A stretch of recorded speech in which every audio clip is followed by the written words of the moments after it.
The Psychopath Defends. Hello, I'm H.G. Tudor. As you know, people are appliances to me. They are there to serve my narcissism and my psychopathy. With regard to my narcissism, they must be controlled. In certain instances, I will draw fuel from those people. In some instances, acquire character traits and residual benefits. From the perspective of my psychopathy, again, people must be controlled. They are there to stimulate me. They are there to be accumulated. People are playthings, but there are occasions whereby people are deemed to be an asset. And since they are an extension of me, an extension of the empire state of Tudor, there will be circumstances where I deem that an attack upon them is an attack upon me, and therefore necessitates defense.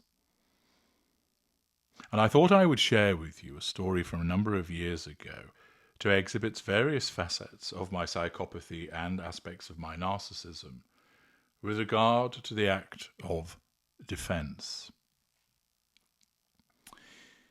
You see, as a psychopath, I'm not the crude, knife-wielding caricature of popular imagination. What I am is a refined predator, a master of the human psyche, cloaked in charm, and armed with an intellect that dissects the world with surgical precision. My mind is a fortress, unencumbered by the frailties of empathy or fear. And on this particular night, I was sat in the amber glow of a rooftop bar in a glittering cosmopolitan city.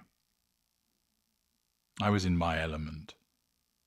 The skyline sparkled like a trophy case of my conquests, each light a testament to my control, my power, my supremacy. Beside me sat my girlfriend at the time, Tabitha, a vision of curated elegance, her blonde hair catching the city's neon pulse, her laughter, a delicate chime that drew envious glances from lesser men. She was that current prize, a mirror to reflect my grandeur, a canvas for my artistry. She sat sipping her martini, unaware of the currents of calculation that swirled beneath my polished exterior. I think it was fair to say that at that moment in time I was close to as contentment as my kind can ever be, for I basked in the fuel of her adoration and also relished the envious stares of others in the room. But as is always the case, contentment is fleeting, and on that occasion the night was about to deliver a challenge to my supremacy, a challenge to my possession. It was a group of loud-mouthed, aggressive men. The bar is a crucible of human weakness. Laughter too loud, intrusive, egos too fragile, desires too transparent.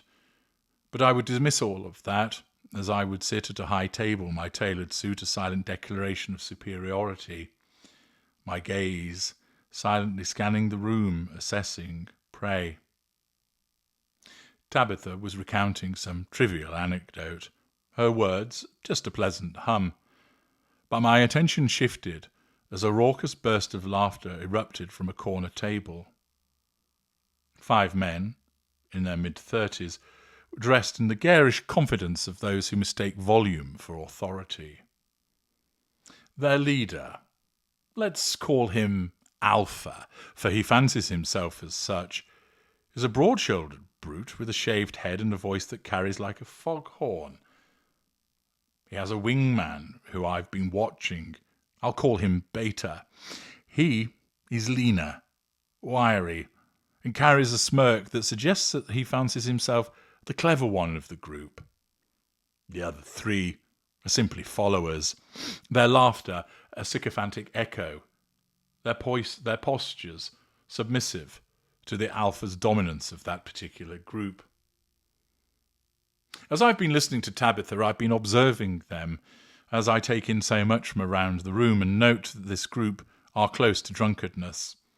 Their gestures, they are expansive, their eyes darting with the restless energy of men seeking trouble. I watch as the alpha's gaze landed on Tabitha, and it lingered too long. I watched as his lips curled into a leer that betrayed his intent. I felt no jealousy.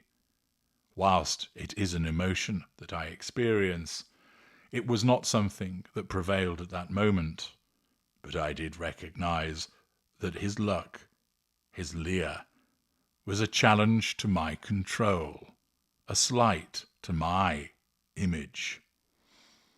He exacerbated this by pointing towards Tabitha and then saying something inaudible to me to his group. Whatever it was that he said caused the laughter to spike, creating a crude symphony of what was clear mockery. Tabitha picked up on the response also, for I noted that her body stiffened, her hand tightening on her glass. My appliance was being threatened, and thus so was I. I placed a hand upon hers. It gave her the reassurance that she sought. My smile, the blade that was sheathed in velvet. "Do not concern yourself, darling," I murmured, my voice low and soothing, a calculated balm to her unease. "They are beneath us." I decided that dismissing them was the most appropriate way of dealing with them, and in order to protect my asset, to encourage her to do the same. However, this initial response proved to be unfruitful, for the group are not content to remain in their corner. I watched as the alpha rose, his movements deliberate, as he sought to test the waters also, and he was followed by beta, the other three trailing behind, their confidence clearly bolstered by numbers and alcohol. I did not shift, but watched them, my gaze steady, as they walked across the room and approached our table, the alpha's bulk casting a shadow across the polished wood. The air shifted. It was now charged with the primal tension of impending conflict. Their movement towards us sparked a sensation of power within me, but it was not loose power, but rather that which had been harnessed. I felt the anticipation coursing through me. My mind already began to film the situation and considered what might follow. Would I continue to ignore them, reveling in their irritation, provoking them further, wanting to jibe them towards making an attack that they would regret? Would I strike first, dealing a blow to one of them with the expectation that the others would scatter under this show of force and supremacy?